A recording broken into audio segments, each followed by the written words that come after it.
মৃত্যুজনিত কারণে বগুড়া ৭ আসনে বিএনপির প্রার্থী দলের সদ্য প্রয়াত চেয়ারপারসন বেগম খালেদা জিয়ার মনোনয়নপত্র বিষয়ের কার্যক্রম সমাপ্ত করা হয়েছে। শনিবার সকাল ১১টার দিকে বগুড়া ৭ আসনে মনোনয়নপত্র যাচাই বাছাইকালে জেলা প্রশাসক ও জেলা রিটার্নিং কর্মকর্তা মোহাম্মদ তৌফিকুর রহমান এ ঘোষণা দেন।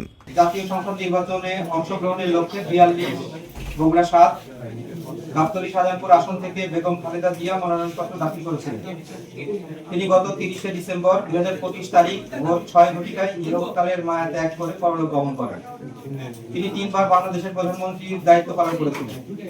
আমি তার বিদায়ী আত্মার মাগফিরাত কামনা করছি এবং দোয়া করছি আল্লাহ যেন তাকে জান্নাতুল ফেরদৌস নসিব করেন। বেগম খালেদা জিয়ার মৃত্যুতে তার দাখিলকৃত মনোনয়নটির বিষয়ে কার্যক্রম এখানেই সমাপ্ত করা হয়।